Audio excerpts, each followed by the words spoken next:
Welcome to the Cantina. Grab some Jawa juice, and guess what? I'm back. Hey, welcome back. Last. Thank you. Yeah, I missed you guys.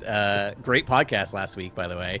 No notes other than who's been to Tanglewood? This guy. This guy. Here we go. Yeah, I was listening to that and I'm like, I saw Brian Wilson there. It was amazing. Oh, nice. Yeah. Anyway, Incredible. That's my only notes. Great podcast. It's one of those podcasts I was glad I missed and was able to listen to because I would have added nothing to the conversation and really enjoyed both of you were both musically inclined. It was awesome. I really enjoyed it. Musically motivated. We were both stoked on that, I think. Yeah. Ben's definitely my musical guru, but I try to do what I can when I speak in that realm. You all have great insights and perspectives on score music that I don't always think about. So it's always, I just like talking about music, right? Who doesn't love doing that? Yeah, that's great. And we thought, talking about the music, we were able to talk about scenes, from the Saga films. Yeah. And that was a great kind of segue into a larger discussion about really fun moments that we love for sure. Star Wars. Yeah, we can't forget that there's so many scenes that are just totally elevated by the music. Yeah. I mean, that's John Williams' superpower, right? Just it's I'll take this regular scene and make it indelible memory that you'll carry for the rest of your life. Oh, George, and Steven, this is your temp track? This is what you chose? He's like, that's adorable. That reel. And there are amazing composers all throughout Hollywood, but John Williams is a one of one. There's it is amazing, and Ben, I'm glad you chose Ray's theme because I did that for you, buddy. You mentioned it, and since I listened to it a couple days ago, it's been her theme has been going through my head because that is the one I cannot watch the sequel trilogy without getting Ray's theme, just in my head for days and days and days and days. Did you like all my obscure picks, Adam? I loved your obscure. I always love your obscure picks. There's a couple I had to be actually fired up Spotify. Nice. I gotta actually check that. I can't remember what this one is. Yeah, I hope I elucidated on the ones that I picked. Yes, that are kind of obscure that made sure. helped you understand the scene that they're sort of connected to, and why I sort of underwrote those scenes initially. I was like, these are the scores essentially, and I was like, these are actually fantastic, and they actually are it's a character in the story, right? John Williams' music becomes a character, and I will make the ones argument. I chose were all in that sort of vein.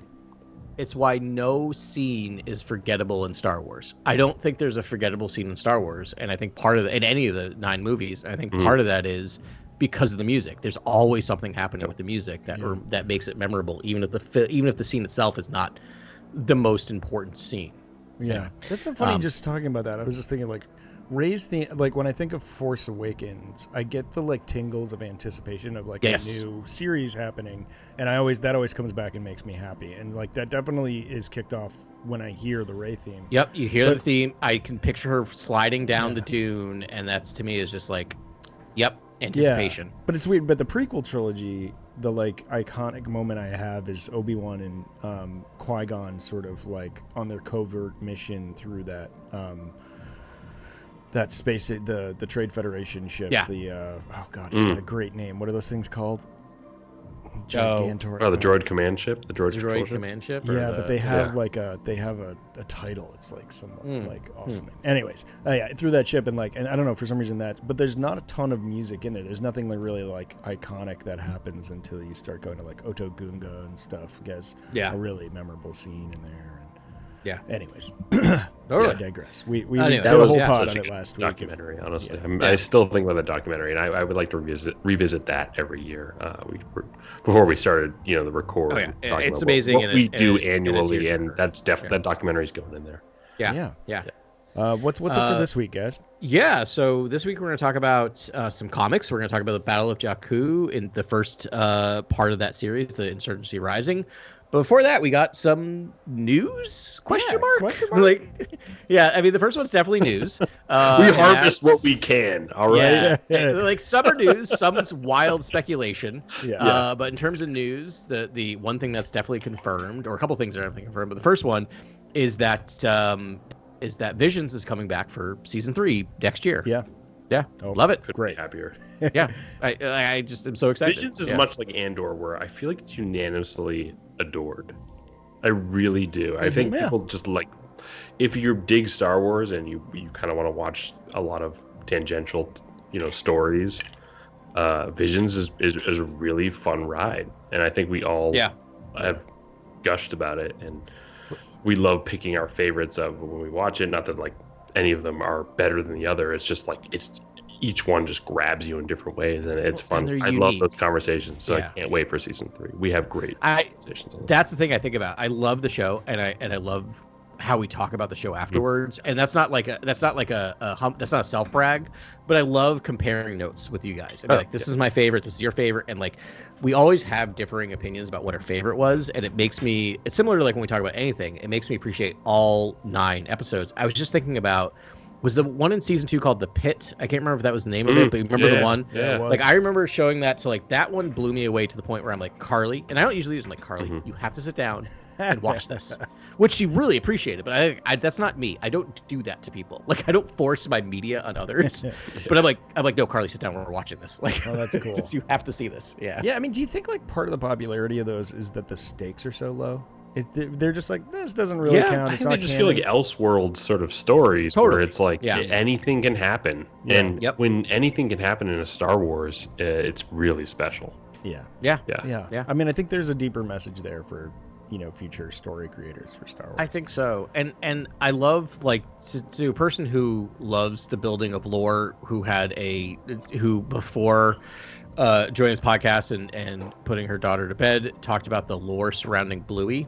Like, literally, that's how I'm getting my child into Star Wars, is talking about the deep lore of Bluey, which actually has deep lore. It's wild, like the connections. I'm like, did you notice that the busker in this thing is also the person, the musician at the wedding? And she's like, I didn't. She's blown away. So that's how I'm like trying to get her really like tied in. So anyway, well, if but, like, you think I love that's lore. Cool. Yeah, we did that with Bob's Burgers and my son. We're like, Mr. Fish she's Kevin 4. We've shown her Bob's Burgers, because Bob's Burgers is one of the best family shows you can watch, because it's fine, like comedic, but they not somehow anything clean. Yeah, and it's clean. It's clean comedy. Really fun. Yeah, it's a good show. Wow. All right. I've shown it to my 4-year-old and we'll watch it. She likes it, so I'm like, that's great, because I can watch this all day. But I was gonna say is that part of me is able to just, and Ben, you've kind of had the same approach, is that these are things that could have happened, but they're through storytellers. So it gets subverted and changed and whatever. So I love that idea of like this idea of what they were trying to do with the Legends books that are behind me. This idea of like, maybe these happened, maybe they're just, folklore, who knows? Yeah, it's kind of fun like that. I just think like the fact that it's lower stakes means that they can really play. And I like to see artists be artists and play in the Star Wars space. And they don't always hit for me, and I have certain aesthetics that I like more than others.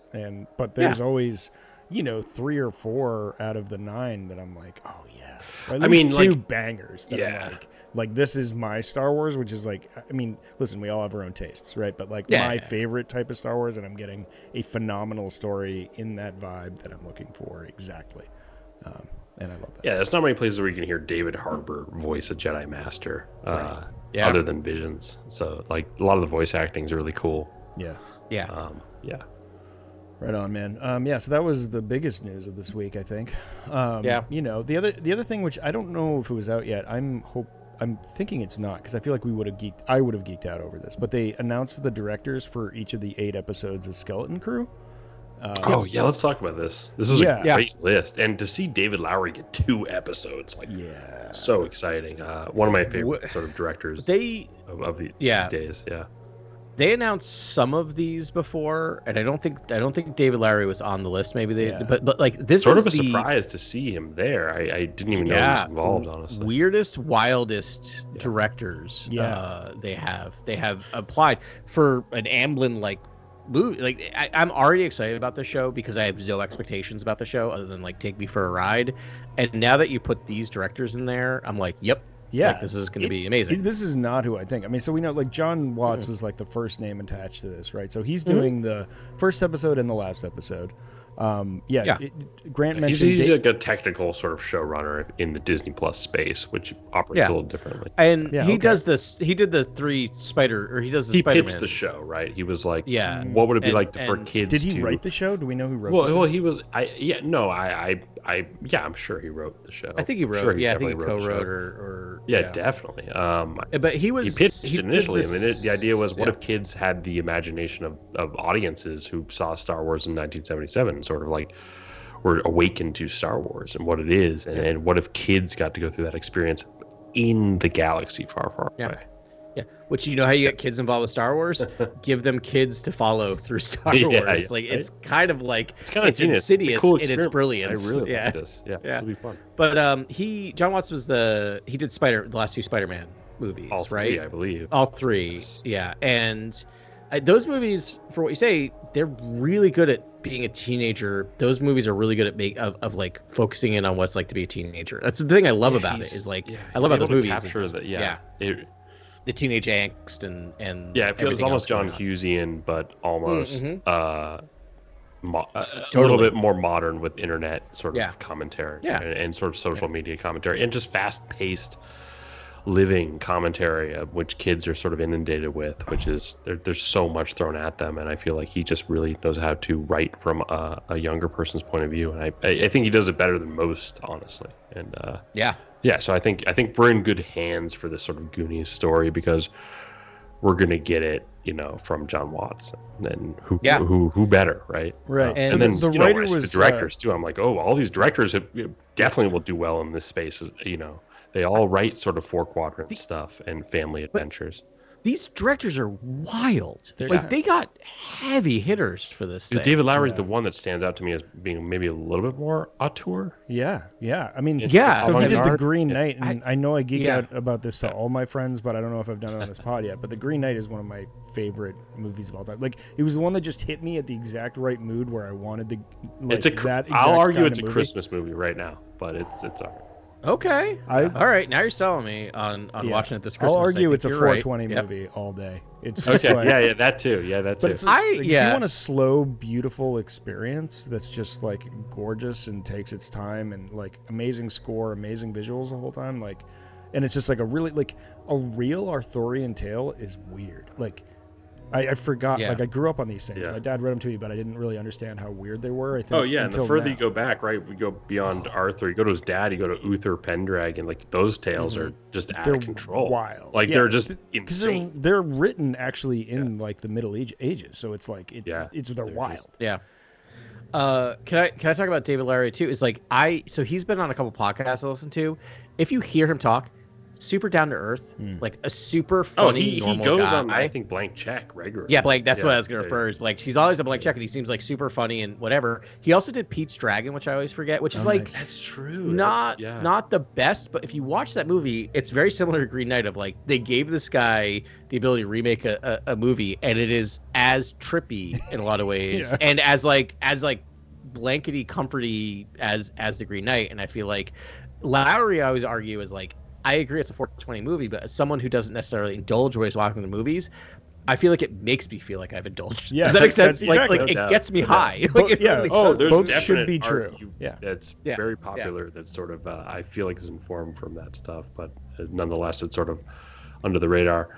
I'm a Ghost Story fan. I rewatched it recently. Oh, right. Yep, I forgot a Ghost Story.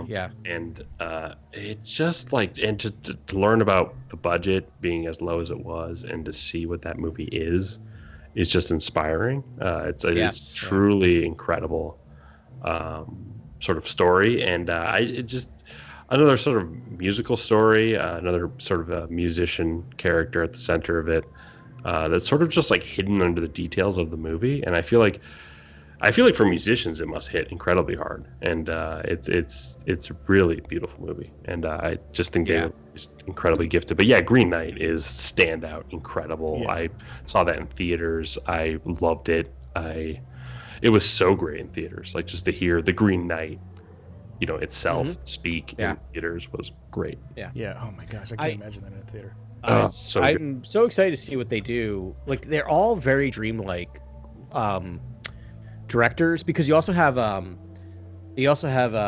Daniels. Sorry, the Daniels, like Everything Everywhere All at Once. Like, that's the one. Like that, the Green Knight, David Lowery and Lee Isaac Chung, right? Because he directed Twisters? Minari and Twisters, right? Minari is literally one of my favorite movies of the last 5 years. It's amazing. Yeah, it's incredible. It's so good. Yeah, it's so good. And the fact that he just did Twisters, which is just like everyone's like, why are you doing Twisters? And I'm like, okay, granted, I have not seen Twisters. You guys like money? Here's what I'll say. That's the thing. I just rolled credits on it. Twisters, so I'm happy to speak on it if need be. Yeah, and I don't even like I'm not even gonna judge that movie necessarily based on it, but to come back to a franchise that's 30 years old and to make it one of the biggest blockbusters of the year, like clearly he's hit on something. So like again, like coming back to people who are like big creators in Hollywood doing an episode of Star Wars is super exciting. Yeah, I'm very excited for the Daniels because I'm a big Swiss Army Man. Yes. Fan, and I mean, I love everything everywhere all at once. I was blown. I saw both those films in theaters. I'm a big fan of their short films. When I was in film school, I would watch their short films all the time. If Pockets really stood out. Go check out Pockets. It's incredible. Yeah. It's so good. It's really fun sort of camera tricks. So I'm hoping for some camera tricks in that episode with the Daniels. Right? They're super creative. I mean, if anyone who saw everything everywhere all at once and loved it, go back and watch Swiss Army Man because like that if you want to watch someone riding if you want to watch someone riding Daniel Radcliffe as a farting corpse. There you go. That's all I'll say. It is. Yeah. You'll get that. And you know what? It works and it's wonderful. Like in the film. Right on. Moving on. Is that like a stopper? Is that just a whole stopper? No, anyways, it was a great pod this week, week. Which I'm very excited for because I think Bryce Dallas Howard is secretly like MVP throwing absolute heaters. She's throwing 100 at this point in Star Wars talk. Yeah. And Ron Howard, Filoni, move over. Favreau, move over. Because Bryce Dallas Howard could be the answer we're all looking for. And I think she's right there. I think she's right there. And we don't realize it. Is that she brings all this compassion and love and care for Star Wars and understands it deeply. And it also does and Creston just elevating on a level, on an exponential level that I have not seen before in the sort of Star Wars creative space in premium streaming. Yeah, I will say, the thing I always say about her is she went from directing my least favorite episode in season 1 of The Mandalorian to my favorite episode of Boba Fett. Right. Like she does an episode of that fake one shot, that oneer of Boba of The Mandalorian just going into that club is one of my favorite things done, and that whole episode is really good. And I will say, of the fact that is my the I can't remember the name, but the Seven Samurai ripoff from season 1, right? Sanctuary, Mandalorian. Yes, right. That sounds right. I've been watching a lot of Walking Dead lately, so I Sargon or whatever that planet is called. Sargon. Sorgan. Sorgan. It is. I've gone back and rewatched it and realized it's nothing that she did. It's more of the structure of the episode leaves me a little lukewarm. And that shot of the AT-AT coming alive in the forest. Oh, the AT-ST, yeah. AT-ST, sorry, thank you. AT-ST is we have yet to really see nice. those AT-ATs. It's really, we haven't. Is really well done in terms of this creature in the forest moment. Oh, that I've watched it. I'm like, that's brilliant directing. It's great. So, it's fantastic. I couldn't agree more with what you just said, Adam. It is called Sanctuary, FYI. Oh, nice. Definitely. The sort of the exponential leaps she's making, and then to see her on Skeleton Crew, and what that could mean. Because I do wonder if there's some interconnectivity with the Mandoverse, what's going on. Yeah. It is taking place concurrently with those shows. Like it is part of the Mandoverse. And who's handling the deep lore stuff is Bryce Dallas Howard. I would say. Yes. Ben, Grant, that's an interesting comment. I never even thought about, I don't want to get us too off track, that we could get a Mando cameo. Yeah, we haven't been talking about that crossover possibility, but it's definitely there. It adds a man with no name aspect to Mando too, especially if you see him do his sort of gunslinger stuff, but from a kid's point of view, and he's just obscured by bright lights and shadow. It's like, whoa, what was that? You know what I mean? Yeah, that'd be kind of amazing. A couple of sick taglines, and then he blasts off and goes away, whatever. Just sort of in there, and we all know, but the kids are just wide-eyed, that's amazing. Yeah. Wow, that would be really great, and I could definitely see some running into the New Republic. Oh yeah, you get Carson Teva, and maybe you get a fun Garazeb Aurelius, cameo or something like that, or just like a Trapper Wolf. Zeb Aurelius? A Trapper Wolf. I was like, call it Wolf Trapper, but I knew that what was did you wrong. call Zeb Aurelius a second ago? Zeb Aurelius. It's Garazeb Aurelius, I think is his full name. Garazeb. Yeah, it's his full name. I mean, if you know him like I do, my he's God, still you had to Garazeb. drop the full. You had to go full Garazeb on me tonight. Dude, there's something about that name, bro. It's just like if they're gonna put 27 syllables in a name, I'm gonna I'm gonna use them all. Yeah. Wow. I'm. Yeah, Ben and I are very opposite that way because we were talking impressed. in the Wheel of Time earlier on, and I'm like, I couldn't say any of the characters' names because I speed read past it, and I'm like, I'll recognize that name, but boy, am I not going to spend time trying to figure out how to say it out loud.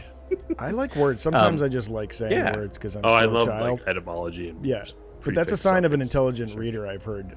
It's like when you're actually smart, you just see symbols and not words and don't actually read. But No, I'm brilliant apparently. Yeah. Everyone says that about you. No, it's like a beautiful mind. I'm actually a very watching my wife. Watching my wife, I thought I was an okay reader, and I watched my wife, and she's like, "I read a book." I'm like, "What?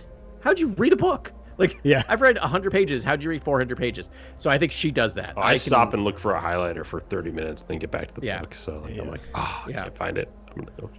That was me reading this comic today. I was like, I need to go consult my archives. I know. I have Wikipedia pulled up because we got a lot of names to talk about. Jake Schreier might be the only kind of unknown who's directing Thunderbolts, right? Yeah. Which is, in many ways, I mean, I'm not going to put too much on the Thunderbolts, but it's kind of like this demonstrates whether or not Marvel can pull off what it's been trying to do, which is like the majority of these characters have been delivered to you through various Disney Plus and other movies that didn't do that well. So if like it's a lot resting on his shoulders, but it's interesting. Yeah, it's funny. I'm excited to see where the MCU goes, and it's interesting to see that there's a little crossover in terms of same director of. I like what I've seen from the previews in terms of his directing style, so I think it'll blend well with this. But I don't know. We'll see. Should we do a little tiny video game corner here? Sure. The DLC for the first DLC of 2, I believe, for Star Wars Outlaws dropped today. I think it's with Lando Calrissian. And also an interesting tidbit that they've now... It's not just... There used to be levels where you would have to be incognito, do full stealth, and if you were caught, level ends, you start over. That's gone away, and now you can shoot your way out of levels, or try, or die trying. Just a weird patch update, and a lot of kids are going to be watching Skeleton Crew. Hopefully, sounds like it. Yeah. And if there's a Star Wars game, a AAA Star Wars game that they can jump into, imagine they won't want to get so frustrated with the stealth, the mandatory sort of stealth aspects of the game. You're on one today. So I love the idea. I think that's 100%. I'm removing those sort of more frustrating approaches to the game and sort of letting players just have fun with it and go play Sabacc, go meet people around the galaxy, right, yeah, and gather a team, galvanize a team for some fun heist at the end of the game. You know what I mean? Like, to me, it's like the game could be easier and it could be more fun for a larger, demographic of ages. Yeah, I mean, I was not aware of those sort of notes, and I'm not a stealth guy, and I still enjoyed the stealth levels here. There are games I play that I platinum that frustrate me from the beginning to the end, like God of War, because it's so hard. But for me. But this was not one of those, so I was just a little surprised by this, but I think that makes a lot more sense. No, 100%. Let's make a Star Wars game more accessible. Yeah, I also feel like it's a little awkward doing the sort of... I think we 3 went through it with the difficulty that was there from the beginning, and a lot of the times we had to like run out of cover and use Nix and then punch someone at the same time and sort of like disable 3 people at once. That still feels kind of awkward using the control pad for Nix and then punching someone. It's just a little awkward. It's a little. Why not just make it? Instead of using stealth, if you get seen, you can just keep fighting and just blast your way through the base. Which Ben and I talked a little bit about before you were on there, and it makes a little bit of sense. It makes sense in terms of it. I will say, go back to our original first thoughts, and you can hear me rant and rave about how frustrated I was. Yeah, no, I remember with that stealth. And here's the thing: is I'm a grumpy old man.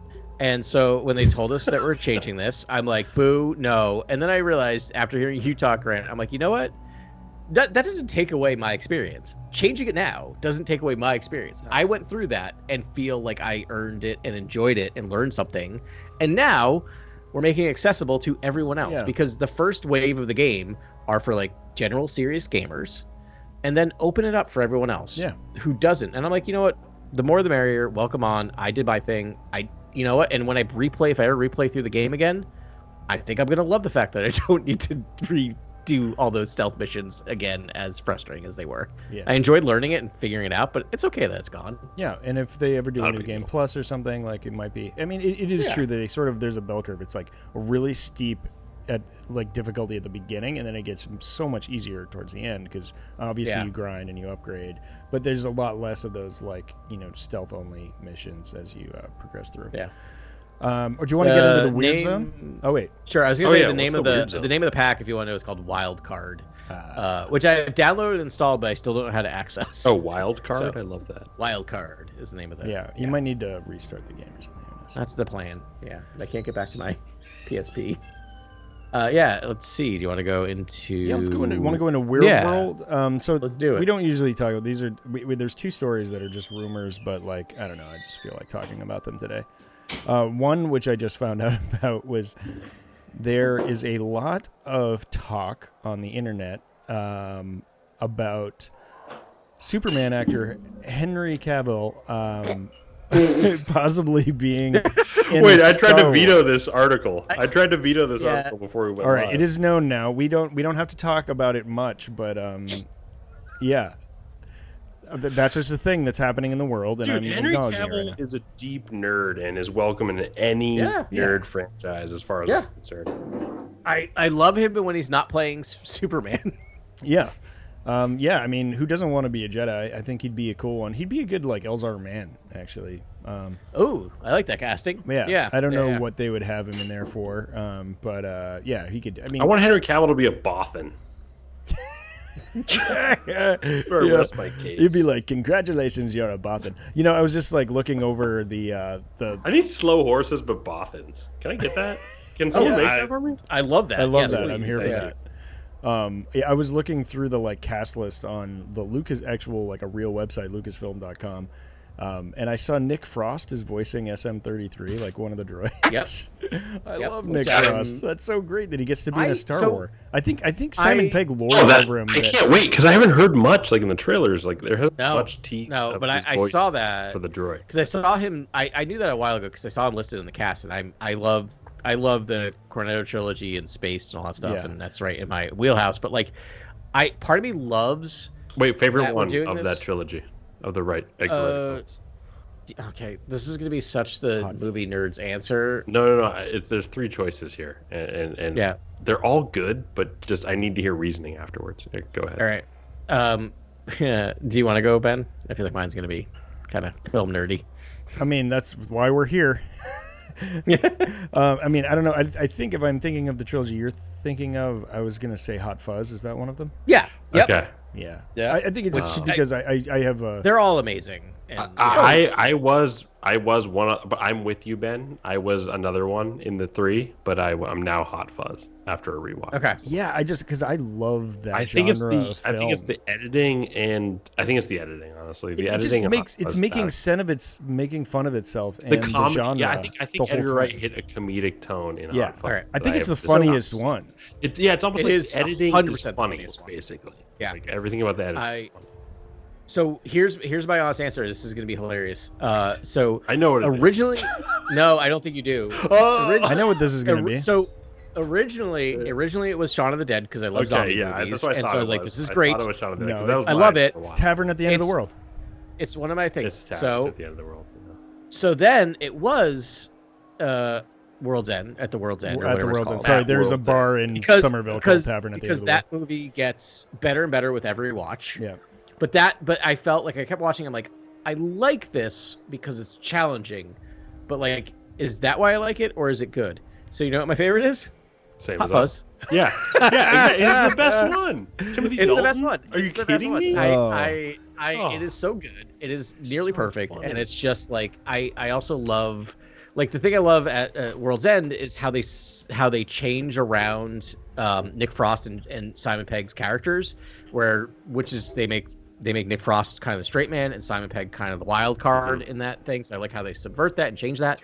But you know what? That's not how it should be. It should always be the fact that like Nick Frost is the wild card and Simon Pegg is the straight character in these movies for the most part. And I would argue that Nick Frost is the best in Shaun of the Dead. That's what I argue. He's the best. And like, I don't want to go in a whole. I hate arguing best favorites, but like, no. But here's Shaun the of thing: the Dead. they're Nick all Frost is just perfect. They're so good. They're all amazing. Literally, my daughter asked me. This has happened. This has actually happened less than 4 hours ago. My daughter asked what sound. She came in from school, and the first question she has is, "Daddy, what sound does a gorilla make?" And so I had to go and think about how Nick Frost tends to be a gorilla in Shaun of the Dead. Did an imitation of Nick Frost doing the gorilla in Shaun of the Dead for my daughter. So that actually happened today. That's not even a joke. Bill Nye in Shaun of the Dead is also so good. I love. No, you're not listening. It's so heartfelt. Those movies are all heartfelt too. There's like heart moments. And like I don't really like a lot of Edgar Wright films. Like I haven't liked Baby Driver. I didn't like the One Night in Soho. I was not a huge fan of those films. No. Huge fan of those three films. Like Same. Massive fan. And so like those movies are great. I guess they're for just other people, but I'm excited for I appreciate other. I am very excited for whatever he decides to do. That's maybe just like kind of doing comedy, a fun Guy Ritchie. Do you know what he's doing next? I don't know what he's doing. He's doing a Running Man remake. Ooh, starring who's the guy of the time right now? Who's in Twister? Glenn Powell. Who's in Glenn Powell. Glenn Powell's my so if you just ask me anything about movies today, I'll just say Glenn Powell first to see if that settles what we're talking about. And usually it does. Usually it does. Usually it will. Yeah. Usually I say Glenn Powell, people are like, "Oh yeah, that's right. Yeah, that's who's in it." Oh, that's so fun. Yeah, I think I'm pretty sure Simon Pegg lords over Nick Frost with the fact that he's been in a Star Wars and Nick Frost hasn't. So I think this will hopefully bring them back together a little bit closer. So what I was gonna say is I love that we're bringing these British actors in, but we're kind of wasting on voices. Like we brought in the Mandalorian Richard Ayoade, who is hilarious. I picked that droid, by the way, and whenever we drafted like that's right or something. Way back when. Yeah, that droid. So like I love that we keep using them for voices. We use David Tennant in Ahsoka. We use Nick Frost now. Dude, honestly, Hu Yang is growing on me as one of the best parts of Ahsoka, honestly, and just all of Star Wars canon. Hu Yang, the idea of Hu Yang, mark my words, he's R2D2 2.0. Yeah, there's an R2D2 aspect to Hu Yang. He's going to be the new R2. Guys, you're going to cry. I almost bought a Hu Yang black figure. However, I was in Target with my daughter, and we were talking about how she couldn't buy a toy for X, Y, and Z reason. Oh, no. And I couldn't buy it in front of her, because how do you explain that to a 4-year-old daddy gets a toy? So I literally put it down and went, and it was not there. I would have chosen that moment to be like, and sometimes we break the rules. And so you and daddy are both getting toys. This is to be fair, if it was just me and her, and it wasn't, and Carly wasn't there, I probably would have done that, but I couldn't. Yeah. It's like this toy's for both of us. All right, and the other piece of useless news, just because I want to get Grant riled up about this, is there was a fan poster made with Tom Hiddleston as Palpatine, and it's gained enough steam where, like, blogs and whatnot are picking it up. How popular. You mean the Hiddleston like fanatics on Tumblr? Yeah, probably. The aggregate 80,000 of them. Yeah. It's not the Mensa Club. That's fine. I mean, Matt Smith. I mean, Adam and I are in one camp, and one camp only is that Matt Smith. The Matt Smith camp. The one and only young Palpatine. I think that should be endlessly. Yeah. That should be. I think. I just love Matt Smith so much. He's great, and obviously Hiddleston is a genius, and he's fun to watch no matter what, and he would be great. I mean, is Palpatine, Barry Keogh young Palpatine? Yes, he is, but you can't really do that. You know what I mean? Like, you're not gonna do Killing of a Sacred Deer like Palpatine. You're not gonna do that. I mean, I honestly think Matt Smith does menacing better than Hiddleston. I'm never scared of Hiddleston. I can't be. But no, I think Matt Smith does menacing and charming. Yes. Right. That's what Palpatine needs to be. Yes, if you watch his run as the Doctor, they're both charming. He's the most.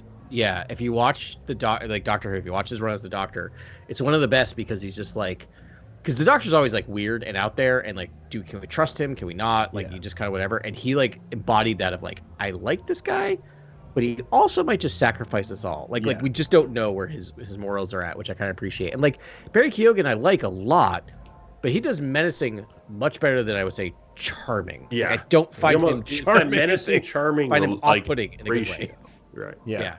And that's the answer. So I don't. Sorry, see internet. You're wrong. Hiddleston. Yeah. I think that it's probably his fans just riled up about anything he could do to be on screen and photographed for them. Yeah. Which is tough because I think he should be in a Star Wars at some point. That'd be great. I just don't see Palpatine for him. I think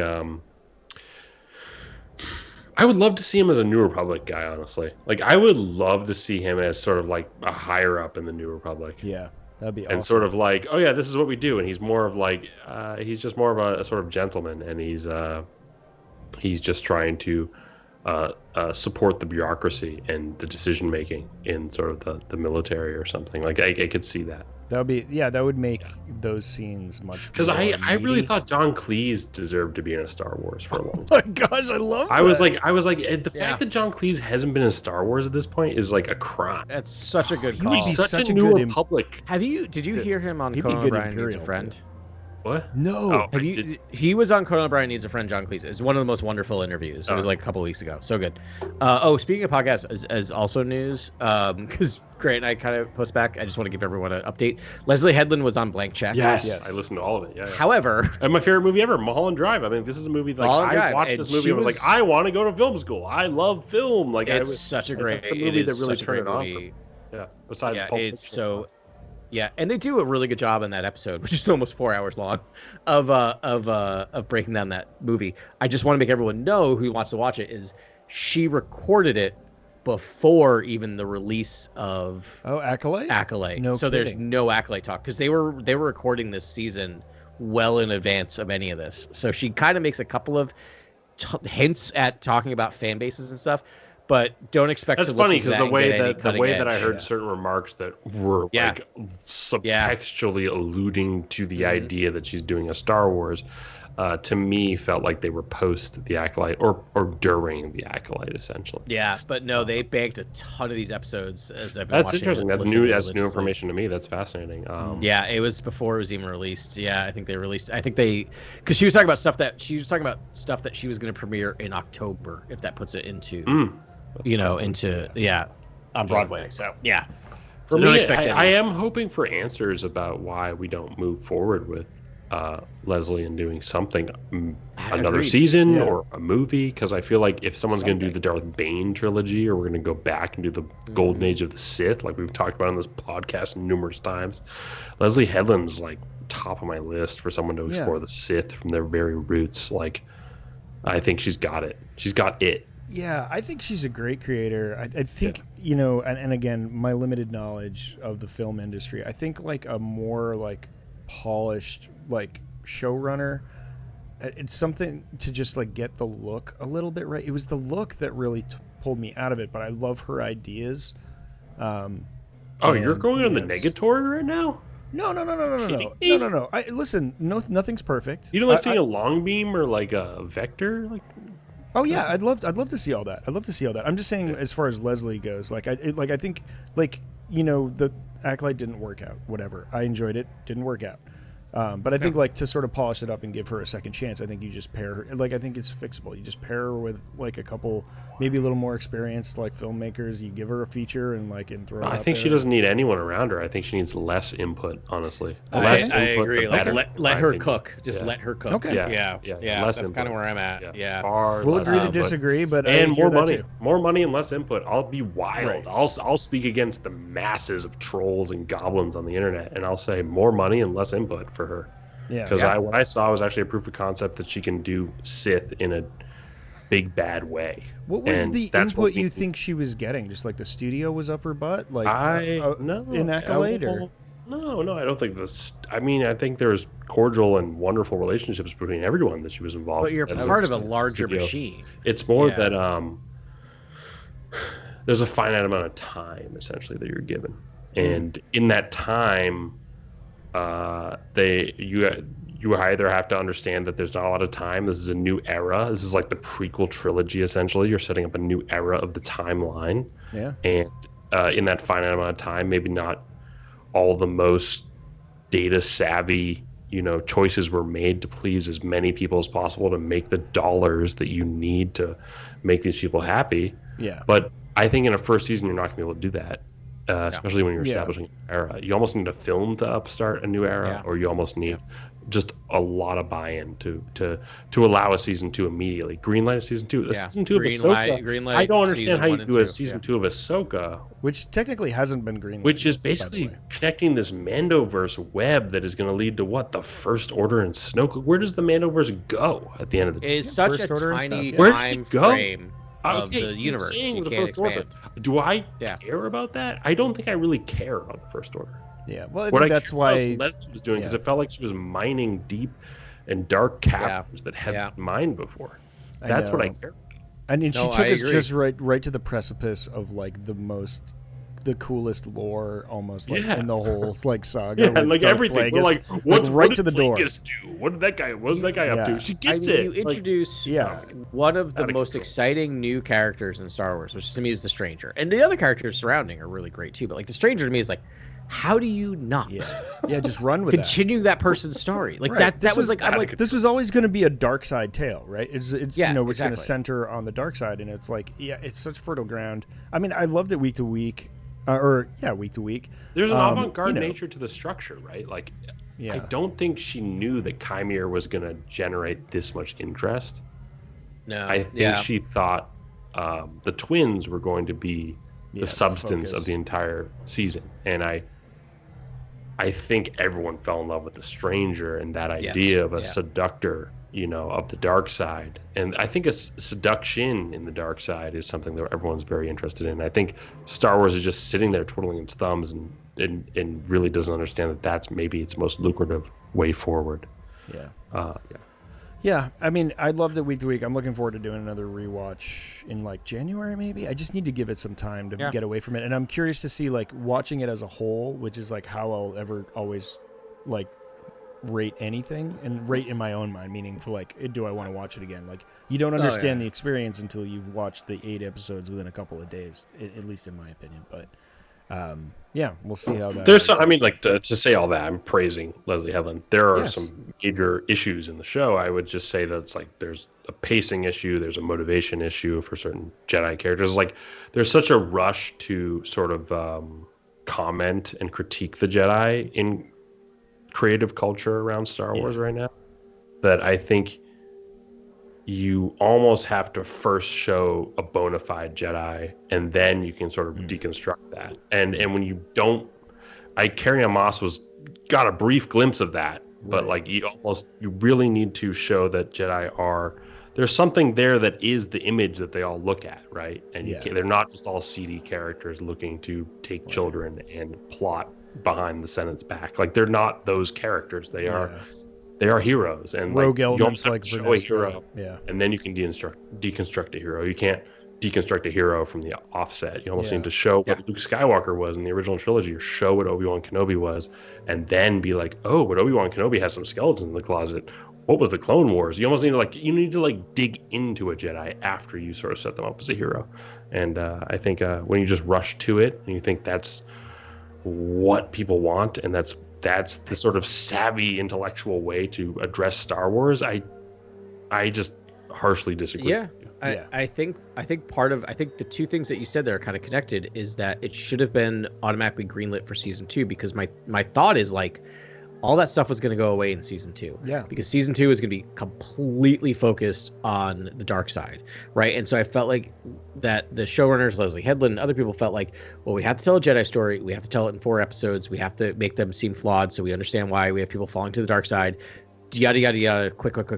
Like, and I feel like, and I agree with you, Grant, with 100% in that. And I feel like that's part of the issue of just only allowing the show to have one season. Because if you had 2 seasons, you would kind of forget about that, right? Because the second season is all about Darkseid. You'd be like, oh yeah, there was that weird thing about the Jedi. Yeah, the Jedi at the very beginning of the series that was whatever, right? The Jedi are so flawed around this character, and this is this character's avenue towards the dark side. Yeah, makes sense. It makes the Jedi, makes the flawed Jedi make sense. So it's almost like that season 2. I would almost think a greenlit season 2 for Acolyte would be more supportive of the brand and the direction of Jedi Sith storytelling than Ahsoka, where it's an automatic green light and we're getting to like the Mortis gods and like the world between I think worlds. that's just gonna be what are we deep doing lore. here? Like that might break the galaxy. That might break the universe. I think you're getting at something there, Grant. Because like when you were just like, well, what are we even doing with the Mandalorian? I think the sort of like movement of the Skywalker saga is secondary, tertiary. It's like not the point. Like, you know, the Mandalorian is episodic, fun, day to day, whatever. We buried Luke and Leia's sabers. What are we doing here? Yeah, so that's what I mean. All this Mandoverse has nothing to do with that. Like that's the point.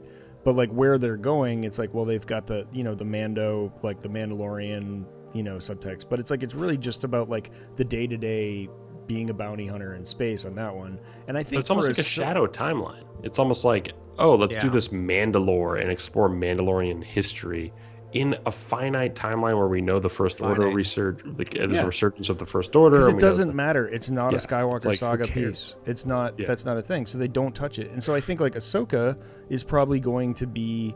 It's going to be deep lore. That's their end. It's not going to be tied to the Skywalker saga unless you're actually dealing with Anakin Skywalker post Return of the Jedi, which didn't really happen at all. You're now throwing me into theory corner. You just thrust me into. But like theory. that's its thing. It's going into deep lore about the Mortis. Can I drop a theory right now? Please. Always. That's always allowed. Ben, everything you just said has sort of just inspired this idea in my head. You try to, like the C.S. Lewis books, I think of I don't know which one, but in one of the books, they're like jumping through puddles, and it's like portals that go through time and space. Yep. You jump through a puddle, you're not getting back to the known galaxy in your current timeline right away. Are you talking about multiverse right now? Well, that's all I'm saying. There might be a first puddle in the next season of Ahsoka that does not go to the current timeline. That's all I'm saying. And there might be, I think time travel could take place. And Filoni could set up something that is a golden age of the Sith or a far, a distant past or sort of idea or a far-flung future idea. I don't think fans would like it, though. I think there would be a lot of pushback. But if they introduce the multiverse into Star Wars, I'm out. Well, I think the Purgles to get to Peridia in the first place, you're not going to use the Purgles to get back. It's redundant. No, they're not. They're not getting back via. So Purgles, I'm saying right? they're possibly use the World Between Worlds or World Between Worlds, magic. Yeah. And in so doing, they might end up in a timeline that's not, we're not used to as Star Wars fans. So I don't think, Grant, you're necessarily talking about multiverse. You're talking about like I'm far-flung talking about time distant past. Oh, real time. So not talking about. So okay. I think multiversal storytelling. Sorry, just I misunderstood. Maybe James Gunn does a Crisis, but other than that, I'm done with multiversal storytelling. I see what you're talking about. Yeah, done so with you could multiverse. step into the Sith Wars and like the Sith. Yeah, and I started to cross my arms when you talked about time travel because you know my feelings about time travel. But if you were talking about far-flung future or far-flung past, I'm all there for it because your actions you're not trying to affect current events. And so one of the things I'll say to bring it back to Star Trek is Star Trek Discovery, like third season of it, maybe the Discovery crew actually time travels like several hundred years into the future. Whoopsie daisy. And they're actually in that for the next 3 seasons. And I kind of love that because they're like way past our timelines. They're not affecting things. And it was really a neat way to kind of reinvent that show and talk about like what happened like 100 years after Picard. Like where's the Federation at after that? It was really neat. Yeah. And so we kind of revitalized that show. And I love that idea of like Ahsoka is such a weird wild card in that like if she's going to be around during everything that happened, like why'd everything happen? Right. Like why is the First Order rise if you have Ahsoka there? Like that drives me nuts. Right. Like, I mean, if she's time traveling during the she's stuck in the Skywalker past, saga or something. Yeah. Well, isn't it poetic for her to go back to a time where there's like ubiquitous Jedi, and she's like, "Oh, a Jedi! Like Yeah. this is what it is like. This is what it's like to be a Jedi." Like she's always said, "I'm not a Jedi. I am no Jedi." And maybe the she idea of chooses seeing a not to bunch of return. Jedi and being like seeing them as like heroic figures. Honestly, there's a lot of like meta things you could do here, but I wouldn't be a huge fan of sort of living in another timeline for a lot of time and like doing all this commentary that I'm talking about. I would not be a fan of that. Yeah. Is it fitting? Yes. It is fitting. It's like a nice dowel that goes into her storyline of like, I am no Jedi. Oh my gosh, look at this Jedi. It's just a heroic figure bringing peace and walking or strutting around and sort of like doing what they can to be a diplomat and help people. And it's like, what if why did I ever say I'm no Jedi? Like Jedi are great. Like it's perfect for her. Yeah. What if she saves the Jedi Order of the way past? I mean, like that's the thing is like the Sith are winning and the Jedi are on their back heels and they're losing who they are because they're fighting a war. And Ahsoka comes back through the timeline and teaches them how to become a Jedi again, right? Or like, she shows them that, the true path. In the beginning of the Alan Foster sort of exactly. Like that's the thing. Like you just Force do that. Awakens You do that book. time It's travel sort of thing. like she is the gray in between, or something like. She invents that idea essentially. Like there's something to that that's really beautiful. But like, I don't know how fans will react to it. That's why I feel like everyone's just dishing on Lucasfilm. I'm like, dude, guys, they are dealing with a pretty incredible story of incredible scale and scope. Yep. And everyone's just judging them. And I'm like, the judgments need to go away because you don't understand. The next step that they take is very important. Yes. And it's so upsetting to hear commentary on Star Wars when it's like the last thing we should be listening to. These steps are incredible and important steps. Yeah. Last thing you should ever be listening to are fans. Yes. Because the voices that are elevated are not the majority of fans, right? On either side or whatever. So it's just like that's part of me is like what made the Acolyte cancellation so difficult was the dumbasses online. Yeah, it felt like the dumbasses spewing hate around it. Yeah, but I don't even pay attention to it. I pretend it doesn't exist, and it doesn't exist. If you look at the numbers, they made the financially correct decision to cancel that show. That show did not perform well. But it feels like you're giving into hate to cancel it. And if we just stopped listening and stopped engaging, we can make these decisions the way they should be. Right. And so it had someone to sort of keep do what's good for the brand. I mean, like what's good for the brand doesn't mean dollar signs. Well, it means what's good for the brand means longevity. Yeah.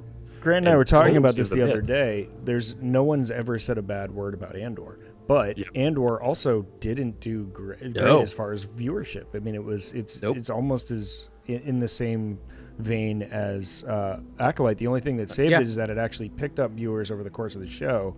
But it didn't, and got so much critical acclaim. Right. And, I guess because like people didn't really know what it was. They were like, yeah, I guess I liked Rogue One, but there wasn't a big attractor to it. They didn't realize they were going to get the best storytelling that's ever happened.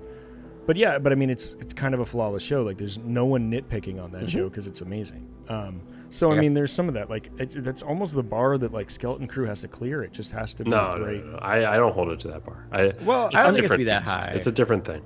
It is, but I mean, like that's kind of like Skeleton Crew. Well, the problem is Lucasfilm pushed forward Andor and put it into the world, and it's spectacular. It's a revelation in terms of what you can do with Star Wars, and it's definitely going to impress upon us who are constantly watching Star Wars and constantly looking at what we like and what we think is not of interest to us, but maybe of interest to others. But Andor is definitely going to shade our sort of our lens on Star Wars, and so a long time.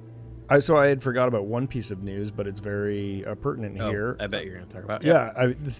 It's rumored, even though still technically Ahsoka Season 2 has not been greenlit or announced formally, there's a rumor that they are going to begin filming in April of 2025. Yeah.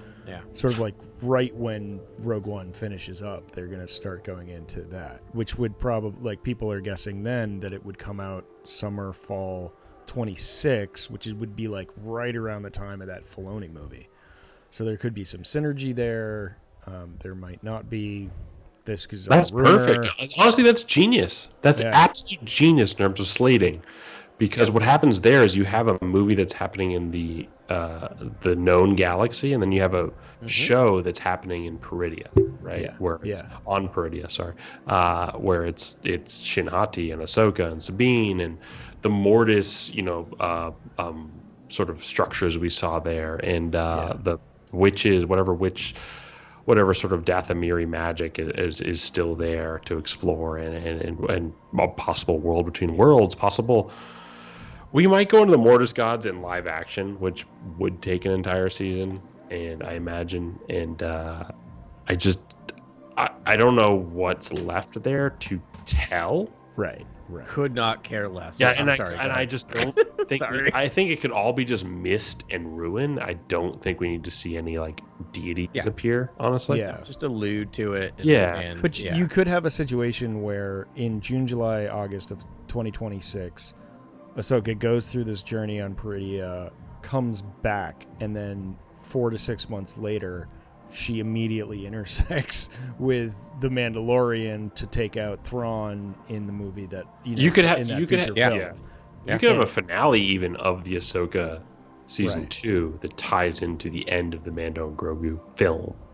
Yeah, I bet you it does. Yeah. That's a good point. They're all going to be tied in together, and that's great because when does that ever happen? That's history making. That's Variety and Hollywood Report. It's a little Marvel universe for me. Lose their marbles over that. They would write like 3 articles for 3 weeks about how it's never been done before. A season finale like ties into a film in such an intricate way. Like this is brilliant. Like I don't know if that's what they're hunting. That's like the proverbial white buffalo of what they're trying to do. But it's like. It would definitely make the trades, and it would make the trades for multiple weeks. Yeah, and at least it's. I hear you with the Marvelification, but at least it like focuses in. It's not like it makes sense that Mando and Ahsoka cross paths. It's not like you're just gonna have random characters showing up in a million movies. Like I was watching Black Panther with my students today in class, and I was just like. All of them had seen it before, but I'm like, oh, if you haven't seen any Marvel movies, you're fine. And I'm like, no, you're not. There's like a million references in this thing. Yeah. Because I'm like, oh yeah, they're referencing Bucky Barnes, if you're curious. Here. Like I was literally just like doing asides for them. Like that's what that joke is. Just from this movie. Yeah. Right. But the crucial stuff you don't really need to know. Black Panther's a great of starter movie of its own. I agree. It's story. Yeah. Well, that's it. That's pretty much for news and rumors. I'm glad we actually went through that now because it was kind of a busy week when you really think about it. Oh, I love talking about this stuff with you guys. This is perfect. I'm here for it. It always leads us to interesting corners. Yeah, it's just nice when there's a week full of Star Wars chatter. It's so fun to not see any of the sort of trolling and negative conjecture, and then dish on that populace. Like I love it. So thank you so much. Yeah. I don't even see that stuff. It doesn't even enter my timeline. No, let's go on a mission to the Anawat sector. Guys. Yeah, let's go. Dude, the Anawat sector. Yo, so do I have to send this to you? Actually, I have. I had to. As soon as I saw Anawat sector, I'm like, oh man, what is the Anawat sector? And I've got it Grant, all, I know you didn't know. I know you know. I'm just gonna drop in a couple screenshots I took here, just in case. I got the maps. So this is Anawat sector is Hoth and Bespin. Are both in the sector. It is galactic south in the unknown regions. Here we go. Now I'm sending them to you. I love this, Ben. Thank you. Oh my gosh, because I went through my books first, and I'm like, it's not here, and I'm like, where's the thing? And I had to Google it, and there's all these interactive maps. One I found was written in Russian, like in Cyrillic, and I was like, oh my god, like. But yeah, all to be like, oh yeah, Anawat section is near Hoth, so. And Bespin. So, Galactic South. Yeah, Galactic South. And actually, what's the part of the... Now that I'm looking at it... so it is technically... Outer Rim? It's Outer Rim. It's just past the Mid-Rim. So, the Senex Juvex sectors is also Greater Javin, whatever Javin is. They're trade routes, and Yeah, it doesn't say it on one, but the other one is like, this is the Anawat. So, that's where we are. But nonetheless, let's set this up though. We are. What are we talking about? We were reviewing the comics. The Battle of Jakku, Insurgency Rising, by Alex Segura. It is about the Trinity. It is about more so Luke and Leia in these comics, sort of dealing with the Imperial remnant after the Battle of Endor, and Yeah. there's a holdout sort of general Adelhard in the Anawat sector.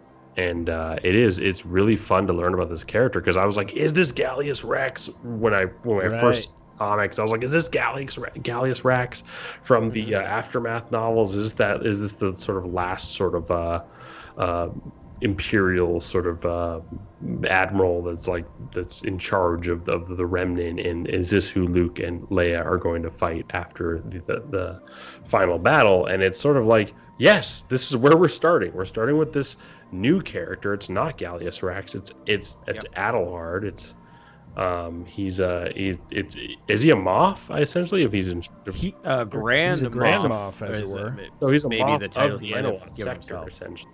Yeah. The Tarkin Doctrine, all the galaxy was divided into sectors, and they were given to Moffs. So we have a new Moff here.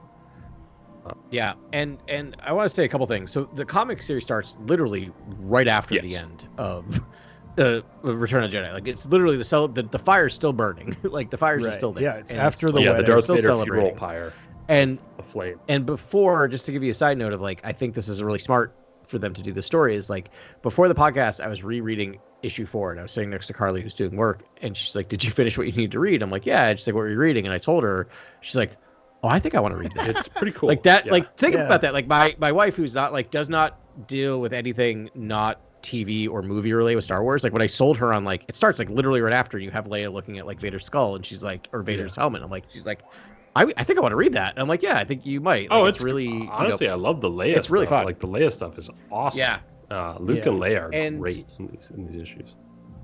I was a little like arm crossy again when I was reading this. I'm like, why do I care about Adelhard? Like why do I care about this like random person they're doing? But they did I would say they did a pretty good job in this first part of the series demonstrating why he's a threat.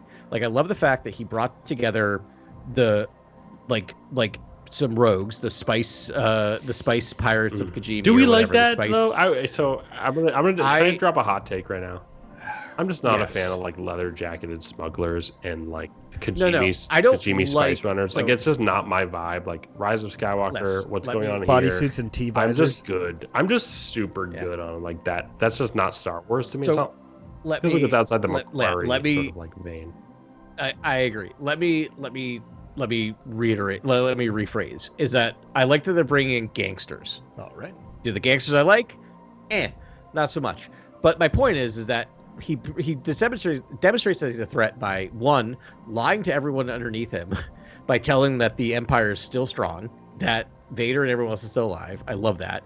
Brings in gangsters and brings in the Acolyte of the Beyond, and I'm like, this makes sense why the New Republic feels like this is a not threat. just any gangsters though. This is the Bliss. Out. This is like Zeva Spice Bliss, Runners of and then you Kajimi. have Zara Bliss, and like Zori's mom. You're getting all of Zori's sort of backstory here, and the Kes Dameron's there. So like the juxtaposition of Poe Dameron and Zori Bliss is just they're doing a lot. You're unable to sort of separate the idea of like, oh, there's sort of like this mirroring of Poe and Zori with Kes and Zeva, and which is obviously it's a lot of feeder material for that Fortuna than anyone else, but like yeah, it's a little bit like buying into the sequel trilogy aesthetic and early, which is weird to me because I really thought you'd live in the 70s. Again, we talked about Alien Romulus before we went live tonight, and like living in like that 70s aesthetic and feel of like kind of bizarre 70s science fiction where like nothing really has to make sense. Nothing, like almost like the idea of cataloging and curating your galaxy in such a in-depth way as the story group has been known to do. It kind of doesn't make sense in this. The 70s is just like a 70s cinema is just, you do whatever you want. Like, it can be weird. Like, people can meet each other who have no connection, and you can have a weirdo next to a weirdo, and it's fine. Yeah, it does kind of set up that weird novel that we read, and it was like it was such a strange outlier. It was like a prequel for Poe Dameron and Zori Bliss at the same time. Poe Dameron Freefall? Yeah, it has a weird name to it that doesn't really relate to any of them, but I think it was Freefall, and it's like laying a lot of groundwork for that, which is like, all right. Fine. I need to know that was a this. book. Yeah. And it's fine. But I mean, can we talk about some of the sweet pulls that are in these issues? Like, we have Jarek Yeager from Star Wars Resistance, like pop out of nowhere in these comics, and like, the idea of Alex Segura being like, you know what, we need to make Yeager a bigger. He is a great character in Resistance. Give some pass to him and all this sort of. I loved that. Yeah, me too. Yeah, what a great pull. I'll agree. Grant, to kind of respond to what you were saying earlier, I agree with everything you're saying, but we are clearly in the era of backfilling. We're in the sequel trilogy backfill era, which means we got to It is wild. We got to do the same repair thing work that's happening right now, and I listened to the past 51 podcasts. I swear to God, I'm constantly talking about how. I agree with you, Adam. Era of backfill, and in reinforcement and bulwarking of the ideas that were shared in the sequel trilogy, sort of making them indelible. And it should be indelible from the start. You shouldn't have to do this work, but it's tough to see it. Instead of being like love to see it, it's tough to see it. Yeah, I agree. It would be nice if they hit it on the head. There is some joyful synergy though, for those of us that read the Aftermath we love series. Joyful synergy. Yeah, I mean, like with the Aftermath series, like they did talk about, when we're following Admiral Ray Sloan, who is also in this, and she's a key figure in the Aftermath series. There were things where it's like there are just like rogue elements that are just of the Empire that are just like on one, like people that are saying, and this is a thing, it's like saying that they didn't lose the election. I mean, that they didn't lose the war. Yeah. And like, I think that's amazing. In the Aftermath series. Like, she was talking about like trying to wrangle the flotsam and jetsam. Why do people think a contingency plan is so unfathomable? I'm like, do people think this guy walks around shrouded in dark robes and has like mystical acolytes of the beyond around him all the time? Like, you don't think he has messages prepared for when he dies? Like it's just crazy to me that like they're like. So it's wild that he thought of this. Let me respond to that, because I think I'm one of those people. Like, I did not love the contingency plan stuff because I felt like that Palpatine was such an egoist and believed in so high in his own supply that he never thought he could die. However, he's right. He couldn't die. So weirdly, Episode 9 now makes me like the contingency plan, because contingency plan is really like, no, I'm going to wreak havoc. I'm going to have everyone wreak havoc on the galaxy while I'm getting ready to come back. Right? Did you read those Tom Bench like Dark Empire comics back in the 90s? Because like for me that completely infiltrated my mind, and even the way Mara Jade sort of thinks about Palpatine in the Heir to the Empire trilogy. It's like he kind of infects people, and like there's something about him that's long lasting that those comics, that trilogy to me showed me that Palpatine's one of those big bads you can keep around for a while. So when they said Palpatine was always in the cards for the sequel trilogy, I was like, I mean, like, to me that's sort of what's elemental about Palpatine, is he's the big dark entity that's Can I do a brief primer for our listeners that don't know what's happened in the specifically with Palpatine, right? So if you don't know, there was a contingency plan that Palpatine set in place after his death. It's multi-pronged, as you would imagine, but most of it revolves around Operation Cinder, which is essentially a scorched earth thing. Part of that was, and we know this from books, video games, like World War II history, very diaspora, right? And he sent out these really disturbing droids that did a 3D holo image in their helmets of his face, giving messages, like traveling as a corporeal entity to people, and then like waiting till they get in front of the person they need to talk to, and then delivering a message. And there's a bunch of them. Honestly, that's like one of the most fascinating ideas I've heard in the last it's really cool. years. It's amazing. It's one of my favorite things. It's so cool. Yeah. Because those things it's also like just Order hang around. 66 sort of like mirroring. Yeah. So it kicks off. Is it in? What's that? No, I was gonna say, is it in the Aftermath books where they talk about those things just hanging around? Yeah, they like and everyone's being like, and check why their are blood. they? It was the Alphabet Squadron. Why are they here? Oh, Alphabet Squadron. Okay, thank specifically, you. there was one in Alphabet Squadron that was just skulking around, and they're like, "Who is this thing going to talk to?" Like they didn't know. Why is this? Is it ever going to speak? What's it going to Greg do? Rucka I introduced love them that. in Shattered Empire Right. to that Because the comic that took place. Because it needed to deliver certain messages at certain moments, which is just like terrifying. I love that. I think it's one of the most brilliant ideas. I love it. It's so good. I need to see it alone on is live brilliant. action. Yeah, and I don't even know when Yeah. that was manufactured. I think it was in Aftermath, but I don't know if it believe was in so. the video game or if it was I think in it's in the Shattered books. Empire comic, and then maybe in the last Aftermath book around. I don't know who got there first. Chuck Yeah. or Yeah, no? it was definitely in the Aftermath books. So ultimately, the idea is destroy as many worlds as possible, and then group all of both armies together in the same location, and then destroy a planet so that it sucks in all of Gravity like, well. Yeah, gravity wells like all of the New Republic and all of the dying Empire. But like, yeah, then- and definitely then- read that Empire's End, the last Aftermath book, because it definitely connects to these comics in a huge way. And it's fascinating. It's really cool. So you see one half, you see sort of the Empire side, and then he squirrels away sort of the best of the best into Exegol for the Final Order, which we find out in the movies, but we don't really know what he's doing in the books yet. They just know they're going to the unknown regions.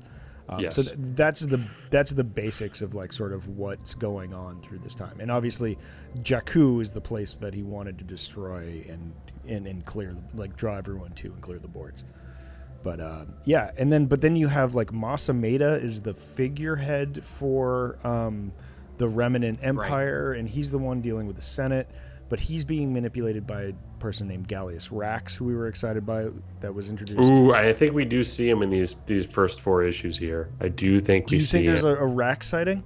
I think there's we a get Sloan Rax. sighting. Is he the one in coat with the Shadows? red cape? I think it's Gallius That's Rax. Rax. That makes sense. That has to be. I love him. that. And Yeah. I mean, he's one-upping Krennic at this point. It's like the all-white attire, like With the ISB red attire. cape? Yeah. The red cape. The swag, buddy. The swag. And then, I mean, you have the whole... So, it was weird. So, Yuptashu is in this. And, Yes. And like, Yuptashu is a pretty known, like, person of... It's called, like, the Emperor's Circle or the Emperor... I forget the exact name of it. But it's like, he has an inner circle. Masameda's obviously been there forever. Slime War's been there forever. You have Grigitas and... something Alu is in there. Sim Alu or something. Sim Alu, like those guys are there, and there's some really good. I think they're in. There's Great some really hats. good, great hats, like black Pope hats. They're like evil popes that follow the Emperor around. And there's a really good story about that in the From a Certain Point of View, Return of the Jedi novel. One of those 40 short stories. But it's fantastic. So these guys Well, they are have the always acolytes of Beyond, right? They are the acolytes. Yeah, but the acolytes of the Beyond are really the Exegol folks, right? Those are the. But the Dark Yuptashu Robes. is seems like their head. Well, so that's what's introduced here, and hasn't really been defined. Because I was like, we know a lot about Yuptashu. No, we don't. If you go to Wikipedia, there's nothing on him except for this now. Well, he's in the Aftermath books, isn't he? I thought he was, but there's nothing. There's got to be a couple chapters on it. I think there is. Listen, definitely. in the 15 hard minutes that I researched Yuptashu, like I couldn't, Yuptashu. I couldn't find anything about his other things. I'm like, I know we've seen this dude, but anyways, in this comic book series, he's one of those guys in the funny hats. Dark side. Yeah, he's like, this sort when of. he said power of the dark side, any villain who says power of the dark side, that works every single time. I'll let you know. Yeah, That works 100%. every time. Yeah. So, anyways, that's what he's in this, and he has another acolyte of the acolyte of the Beyond. They're tampering, and I didn't get the Arena Oscur. Yes. I want to talk about her. She's a very interesting character. She's treated as a kind of phantom inquisitor at some point in the 4-issue stretch.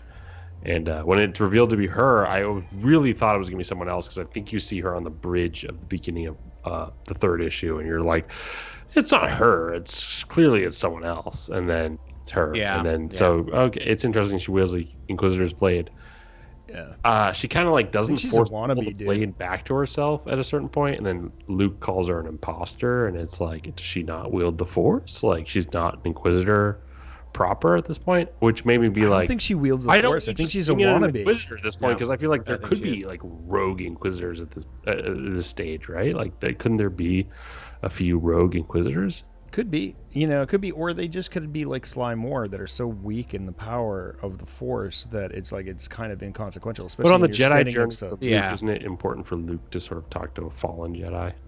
Yeah, that's why he just calls her a wannabe and is like, no, I feel like he Yeah, gets I the felt like that was size like- of her, and he's just like, you're nothing, and It was like short shrift for like what I thought could be maybe like, oh, you were a Jedi once, but like I'm the Jedi now. They've avoided. I'm the Jedi all now. that. Yeah, I'm the Jedi. I'm the Jedi yeah, now. they've avoided all that. So I think Yeah, they she's just like one of these weak wannabes. he's kind of just Yeah, that's kind of what I got to, and it's interesting that bit of a rug pull was interesting when she was revealed. I'm like, yeah, okay. Adam and I think I think we connected on before we went live. We did. One episode where we were like, oh, did you read issue 4? Oh yeah. It was like, that was the reveal. Okay, but I don't want to honestly. I was gripping my issues when I was reading them. I was like, oh, this is so cool. We're going to the Anawan sector. Oh, what could happen? What could happen? Like I was really loving these issues, and I do love these issues, and I do love Luke and how he's written. I do love Leia and how she's written, and I love the transition work. And I think Alex Seguros is incredibly talented. Obviously, I think he wrote the Poe Dameron novel that we read. I believe did he he? did. Yeah. Yeah. Okay. Good. Yeah. Gosh, golly.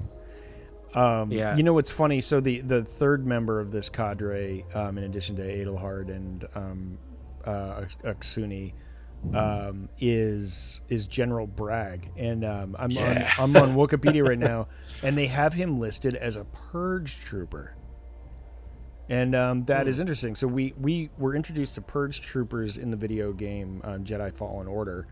And then they're like the special troopers that follow around Inquisitors specifically, to He was Imperial Bane to me. Yeah, I thought he was a Magna trooper. Like one of those like kind of has like mud jumper. Honestly, it's a brand new armor we've never seen before. What are the droids called in Mandalorian that are they Magna troopers or something? Magna Guards? Are they Magna Guards? No, they're not Magna Guards. I'm saying in Mandalorian. In Mandalorian, they're droids, but like that droid, they were like, I've upgraded them and taken the person out of the suit. So like that's what I thought. I thought this was a previous incarnation. Dark troopers? Oh, Dark Troopers. Yeah. Are they Dark Troopers? Yeah. All right, we'll call them Dark Troopers. Yeah. Anyways, I thought they are that's Dark what Troopers. They're phase. Those are Phase 3 Dark Troopers. Right. So I thought I thought Bragg was a Phase 1 Dark Trooper. Like when the humans were still in the suits, which we got in the Force Unleashed video game. Oh, that's a take. That's a theory, bro. Well, it's not. According to Wikipedia, he's a purge trooper. According to Wikipedia, what do they know though? Oh, they don't know anything. Wikipedia they don't. It's even all load the web page to input like dark. Trust me, I know. No, I think you're onto something. Wikipedia because I would say the strays. armor looks closer to Phase 2 or Phase 1 Dark Trooper armor, and that's untread territory. What Lucasfilm tries to do is they try to like, oh, someone made this Phase 3 armor in Mandalorian, Season 2. What if there's Phase 2 and Phase 1 that's yet to be sort of identified? Right. And therefore, this could either be Phase 1 or Phase 2. Yeah. Yeah, I mean, it makes sense in the timeline. I love that idea. I think it's a better idea than Purge Trooper because we know what Purge Troopers look like, and there's been 2 iterations of Purge Troopers in both Jedi Fallen Order and in Obi-Wan. There's 2 different versions. We know what they look like. They don't look like that. He looks closer to the Dark Trooper. He does. I would say I want to go back to Oscuro for a second, just to build us on because Reyna Oscuro. I like the name Reyna. It's a great name for a witch. Yeah, I like it. But so Reyna, I was doing like a bit of Reyna. Yeah. All right, keep going. I was doing a bit of Wikipediaing, and she's a Anzadi, and she mentioned she's long-lived. Her species live 1,000 years from Legends. So this character is very interesting because she's not the same species as Orla Jareni, is she? No, she's they're both the only in new what about canon, Barish she's only she's the same species as Barish. No. So this is the first time we've seen her in new canon, or seen this species, I should say, in new canon. Yeah. All right. So, Cool. but a 1,000 lot years. along. Yeah. But Yeah. she does not have the Force? I mean, like we see the I think it's lightsaber sort of TBD. like scatter away. which Yeah, is- I think it's unclear. I'm getting. maybe- I will Yeah, say, I think as she's a wannabe, but there might be Okay. light force tendencies there. It's like Slime Yeah. War. She can like kind of turn the heat on 2 degrees warmer in your house by manipulating your thermostat from 10 feet Perrin. away. Perrin is just completely under the spell. Yeah. Yeah, it's like it's very a minor thing. Slime Moore is coming here. I know. Oh, So frustrated still that we didn't get that. I know. That's my We're all only. watching- That's my I think only we're all really critique. watching Andor week to week to see Slime Moore. Slime Moore. Is The this story we Slime got Moore? was Yeah. incredible. We loved it. I know, but can you us imagine nerds We're like, are they going to do the dinner party? Is Perrin's dinner party this episode? we were so hooked. Where's my dinner party? It was like Mephisto. It was like our, yeah. It was yeah. We were searching. Yeah. Oh man, I can't believe we didn't get that. I did appreciate the Luke Adelhard confrontation because you get a couple of great Luke lines, John like Hamm line? Using the John Hamm line exactly from Batman. I don't even think about you. I don't It's think like, about just you well at delivered. all. Yeah. Yeah, I love that line. Yeah. It's such a great line. Yeah. Yeah, I don't know what to make of these issues because Adelhard like lands, obviously, loses to Luke and sort of falls into a 10-foot pit where he basically is just Yeah, and then- fine. And I'm Yeah, just he's like, just fine. okay. Somehow And then somehow Adelhard. yeah, is somehow removed. he's Sorry. fine. And then, well, you know what? It wasn't an abyss, I guess, below them. It was just like you Yeah, dropped like yeah. 8 feet onto the ground and maybe just like fell over before Luke got out of the ship. But he gets up and he's like, I'm gonna have to embrace the darkness. And then he does kick Luke in the stomach. So there's a moment where Adelhard, a moth, who's I guess to assume is not force sensitive, like kicks Luke in the stomach and is like, you don't understand, like the Empire lives, like I don't know what he's saying at that moment, but he's like the imagery of like just a non-force sensitive kicking Luke in the stomach and sort of getting the upper hand to me was just like, what does this mean? Does he how is he able to best Luke Skywalker? It's kind of like crazy to me. And then at the end of the issue, he's like, I'm going to embrace the darkness. And I'm like, can he use the dark side? Is he force sensitive? Is there something to him that he's like, can rival Luke? You're Can I tell you my take on that Yeah, scene? So give me your first of take. all, like the only reason he got the upper hand on Luke was because like their ship was getting bombarded, Yes, the ship and he got lost his footing. lost. You know, Yeah. Luke lost his footing, and Adelhard did at that moment. But Adelhard didn't? Like, this, to me, I'm like a Jedi Well, loses their footing and Adelhard something And also- reasons, but like, and it didn't last Well, no, very no, long. something Softened. reasons He to also me is, got like, softened more- up by like 30 stormtroopers. He had to like take down like 15 stormtroopers. Yeah, and it doesn't last Fine at long. that So it got point, softened though. up a little bit. He's kind of Yeah. confronting him at that point. Yeah, but he gets a couple kicks to the ribs, and Luke gets up and cuts the gangway, and Yeah. and is like fine and jets out of there. Like it's not like he was like curled up in a ball or Mike Tysoning for 8 rounds or anything, but he like Where is our it was- culture these days? I Oh know. my I'm so God. sorry about that. You know, my I friends. think I'm our so sorry. country is literally becoming a WWE script. It's out of control. Okay. I mean, have you seen who's running Department of Ed? It No, literally that's is. my comment Sorry. of the week. Moving That's on. my comment of the month. Yeah, almost. this is not Are a we political living in like podcast. a WWE script right Nope. now? Yeah. Let's hope it's not. Anywho, I mean, and then I make a stupid I comment mean, like it that. is, but it's all right. Yeah. I Anyways, said it the other day in the control room. Everyone was like, "It kind of is." I was no, that's all we were thinking when we watched. like, that "That's whole actually what's debacle. happening right now." Yeah. Anyways, moving right along back into Star Wars. I also think that when he says he wants to embrace the dark, it just like what's her name, Maxune or whatever, was like, I want to, you should use me. I need to do blah blah blah. And I think he's like, okay, I'm gonna leverage the power of the acolytes of the beyond, and I think that's it. Yeah. Occam's razor. Yeah. Same. They're Yep. just right there, and he's gonna try to Yeah. leverage some of those darksiders. I mean, he's not. His Star Destroyer is going to get sucked into the desert of Jakku. Like I can tell you that right Yeah. now. Like he's not going to. Yeah. Nothing's going to That's happen. yes, Nothing. that's I mean, if the- he even nothing's gets gonna go there, well for Jakku. I kind of like that it's separate from Jakku because he, I do, they too. established he is one of these weirdo outliers, and they have to deal with it. And I love that Luke was on the scene for it. It was like the Batman leaving Joker alive, though. I was just like, "What are we I know. doing right now?" Like someone like jostled Obi-Wan Kenobi's friend at a bar, and he cut his arm off. And I'm like, right? you know what I mean? And like That's why looked at you him guys kind of like sideways. Obi-Wan so much. I knew it. Yeah, and he's like, no, it's fine, and like didn't spill a drop of his drink, and then played it off like with sexy casualness, like whatever. This is just another day for me, But it's like, so why don't you just take his hand off or his foot, or like, have you read any of the Jedi texts? I have. A lot of our listeners have. Like, you can take a hand if you got to take a hand, like. I think just binders and leave them on the ship while it goes down, or whatever. I don't know what's going on, but just like binders, definitely binders, and definitely like take him in. Something. It's odd. I will say this: he did in this timeline within 12 to 24 hours before this, just had someone trying to push him into the dark side, to the point where he almost like killed his father.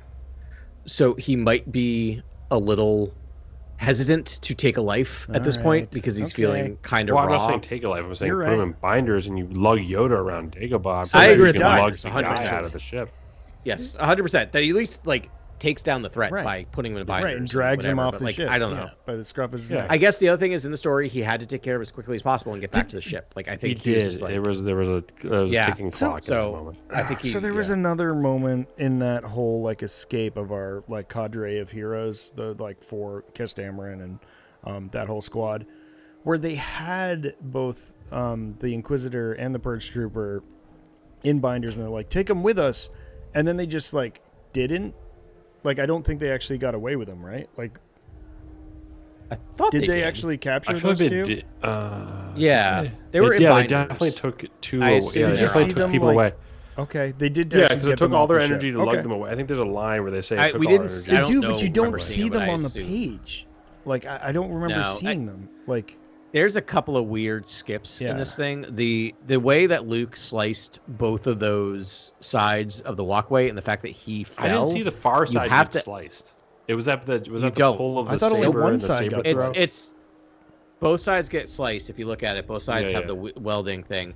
But I think what he did is Luke turned on the lightsaber, pulled it to him through the thing behind through one. Grabbed it and then that's exactly the other how I thought too. But they don't show that visually. But they don't show it at all. That's an amazing visual. Incredible. Like, I don't know, and they don't show him falling. So you had to like kind of put it all together. It was odd. So there was a couple like skips, and I wonder if it's just you have a page limit in a comic. Right. So part of it might have been like we just have to skip past this and assume readers will follow. You definitely feel the page limit. It's very odd. But I think it does do the fun stuff with the Gallius Rex Shredder stuff, where it's like you don't see his face. And it's fun. Yeah. Those will be fun reveals to see. I mean, for the people, the diehards. I mean, how long ago did Aftermath come out? Wait, we read that book like a million years, almost like 10 years almost ago, a decade a year. It came out in 2015, like 11 years ago. We read that book. Have we been doing this podcast for 10 years? Are we getting up? I thought it was 2017 we started. Is that wrong? Is it 2015? No, but like the book came out. I read the book before we started the podcast. I started reading. Yeah, the book started. The Aftermath books, I believe, started before even Force Awakens. Okay, so the books came out 2015, 2016, 2017. So maybe we covered we started the last book together. The last Jedi. Yeah. So we started the Potter. It was post. It was post thing. Last Jedi. Mm-hmm. Solo was the first movie. It's post Last Jedi because I remember when I came in, that's all Grant wanted to talk about was like, what do you think about Last Jedi? That was 2017, right? Yeah. So 2018, that makes sense. Yeah. Oof. So I think it was post this. The first book I think we covered was the book around Solo. What was the Last Shot. The Lando? Last Shot, which is amazing. We ever covered. Daniel Jose Alder. So good. Right? What a great first book. So good. Yeah. I loved everything about that book. I love how he wrote Han and Lando. I think Daniel Jose Alder really has a grasp on that stuff. And if Donald Glover needs any help with Lando, Daniel Jose Alder's right there. Oh, good point. Totally, bring him on. Yeah. I love that. I love that duo too. I love the idea of them doing that. It's great. That would be a dream team. Yeah, that'd be like wow. Anything more to say? I mean, like I'm trying to think. Like we're getting to the Battle of Jakku. I imagine. I think the next issues are called the Battle of Jakku, just straight up, right? No, sorry, because the first one came out this week. What's it called? Under Siege. Republic Under Siege. Next 4-issue. This is my least favorite part of all this era. Is just like the New Republic taking L's. It's just like the poor New Republic can't do like. they're like so virtuous. They're trying to do it right, but like the way the narrative's gone with all of these media around the New Republic is just like they are way over their heads. Well, they're like, how fragmented is the galaxy? They're like, and like in these 4 issues are like deeply fragmented. Yeah. Like, yeah, and I'm not saying you've it's got crime wrong. syndicates, you've got remnant Imperials, you've got like people don't know what to believe in. Like, it just feels like they're inheriting a mess, an absolute mess. Yeah, and it's totally which is pretty realistic, super realistic, but just depressing. super depressing at the same time. Yeah, they're doing their best, and it's just like to try and be virtuous in this galaxy. When you're a kid and you watch the sequel, when you watch the trilogy, the original trilogy, you're like, great, they won. And then your mind's like, yep. And they took back the galaxy, formed a perfect government, and everyone lived happy. That's why I thought it was such a bad idea for does Luke not to take Alderaan. I was like, the one thing the Empire had, that was their main sort of MO was like loyalty and chain of command. If you take out the top, of that hierarchy, you're basically like everyone else is just like running around with their head cut off. You know what I mean? Like if you take Alderaan away, the snake sort of thing, really, it was like what a bad tactical error for Luke. I was like, definitely take this guy out of the picture because then those people are lost in the Anawan sector. Yeah, you know? he's the one guy telling everyone. That's how the everyone. Empire works. It's just fear and control. And if you take out those figureheads, you're basically going to rob entire networks of their of control. Yeah. I agree. I'm okay with it in the structure of the story. Like I think they did an okay job of kind of explaining. Well, not explaining, but putting situation together why explains why he didn't take him. Yeah, he just couldn't have. Time. I think he couldn't have gotten to the ship. Yeah, it was timing, but like it could have been a little more there. But like I agree, it feels a little like, well, clear. Like I feel like you're writing this. You're like, well, Luke can't be bested by this guy because that wouldn't make any sense. So we have to write it in a situation where he gets away from Luke, and it just felt very writerly at times with that. The idea of just like we have to keep the bad guy alive because there's 2 more parts of this trilogy to come. Exactly. But I think we're gonna get more Han. I wonder because like Han's like I'm gonna go off and do my mission. Like that's what we get at the very beginning of this. So I'm like I hope we're gonna get a Han. Do we know who's writing the next 4 issues? Segura's doing the whole 12 issues. I really love his handling of all this stuff. I really think it's fun. And it's super fun. Releasing I love reading these. And these were actually like, I read a lot of Star Wars comics and like there's not a lot of weight to them. And these ones felt a little bit more they felt heavier. Yeah, they felt weightier. They felt like they were moving. I mean, again, to tell a story, to give someone, like, it just kind of blows my mind of just like, we're giving you what happened, like, an hour after Return of the Jedi. Huge. Like a big thing. Yeah. It's huge, right?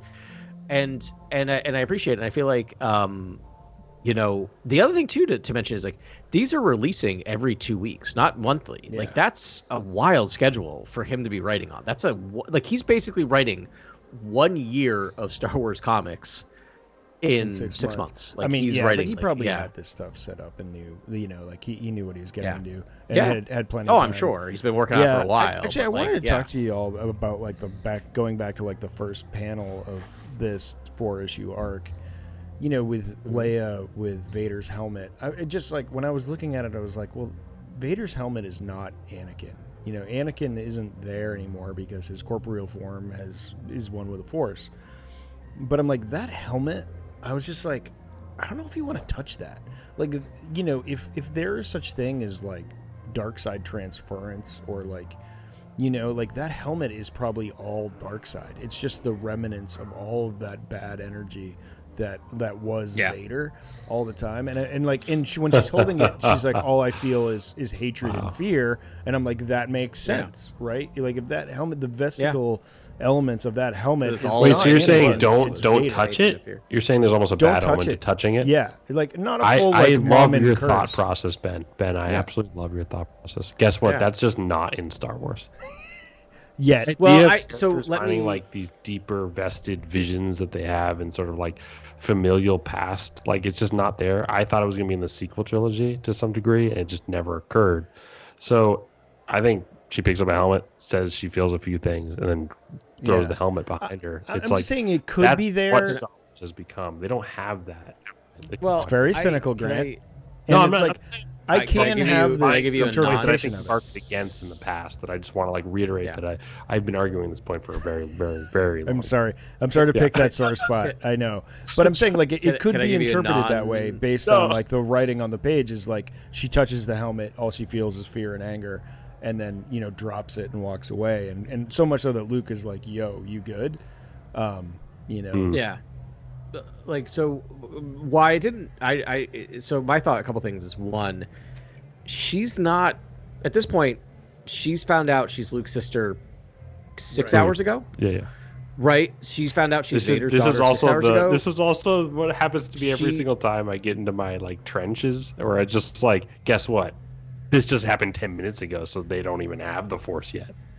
They're not even Force sensitive. They're not even thinking that way yet. And I'm like, I wish there was just a way that Force sensitives were kind of always Force sensitive. Yeah. I agree, but she just hasn't just like illustrated that at all. And the other thing is, I kind of love that she picks up the helmet, because Leia has had no interactions with Vader like Luke did, right? And the last time she, in the entire series, the two times she ever saw Vader, she was in the same room as Vader, and clock me on this if this is right. The first time, he stood by while her planet was destroyed. The second time, she stood by while her love was taken away and tortured. Actually, there was a first time where she was tortured by Vader herself. Right, thank you. And also tortured by Vader, right? So this is almost a taking back of power of like, look at this skull. Like, look at this thing. Like, what is this? It's almost like a power move of just being able to pull this thing up that tormented her and just throw it over her shoulder. So I kind of love that moment. I agree. Just like, you're I nothing. like that moment too, because it's just like the stuff that she had to go through. Yeah. With him especially. I don't blame her for not forget about this. Oh, I totally don't. I don't care. Like this is about what he did to she knew him as an oppressor of the galaxy. Yeah, and the worst. The worst. And Luke didn't have that political advantage. Yeah, he was. You're was right. the farm boy. Yeah, right. It's different. The only time he ever interacted with them was personal and one-on-one and talking about personal things, not watching horrible acts in hindsight too. It's just sort of like, oh, Luke, did you really find his good side? Because I met him 3 times. The first time he tortured me, the second time he destroyed everyone I loved, and the third time he took away my husband. And put him in carbonite. Every single time was just traumatic and awful. He Negan'd her hard. Again, watching way too much Walking Dead. I'm so sorry. Wait, I can't believe we gotta talk about this after we wrap. But like, I really want to catch up with you on that, because like, do I need to watch? You don't. Do I need to watch the Daryl Dixon show? Do I need to? Do I need to go in? Daryl Dixon is very good. Daryl Dixon is on. I watched the first couple episodes, and I was like, I'm into this. So we're in France. No, like No, Daryl Dixon's show is like on another stratosphere of all the rest of Walking Dead. It's wild to me. Walking Dead was appointment television for me the entire time. I loved it. I love zombie stuff. And there's 2 series currently going on with The Walking Dead. At least 3 series going on. I have not watched. I will watch eventually, but I'm like, I know I will watch, but I feel no pressure to watch them, and I'm like, they're awful, and I love them, and it's my happy place right now, and I don't know. Great. Both that things sounds are exactly true. what I'm looking for. You're ready for 28 years later. I watched 15 seasons of Supernatural. I completely understand that feeling. Safe space. Yeah. All right. There was another part we got for those of us that played like 1,000 hours of Star Wars Battlefront 2. They made reference to Luke's sojourn to Pilio for almost no reason except to just make that lore drop, which is there's a very short, there's like a 10-hour single player aspect of Battlefront 2. Can I just say that Battlefront 2 is actually a deeply special video game experience, and if you played the single player story, Pilio is unforgettable. Story. The story is actually good. First class. So good. Really. I will agree. As someone who does not care about like the I played it a couple times with Ben because it's fun, but like that was it. Like the multiplayer aspect of it. Expect the it is worth it just for the single player. Game? Like when that happens, even the Lando mission on Sullust, you're like, wait, is this actually happening? Am I doing this? And it's beautiful stuff. Yeah, I mean, so in the game, it's just like to let you learn the mechanic of like operating a Jedi, but you're on this beautiful planet called Pilio, and it's a coral planet. It's like a coral reef planet. It's like it's kind of a bone. I guess it's like a oceanic, but also like arid, sort of rocky planet. Yeah. But with coral, sort of like everywhere, and even in like the surface areas, it's all coral plant vegetation and things like that. And it's beautiful. that's actually a really genius sort of like biome that we haven't seen. Yeah.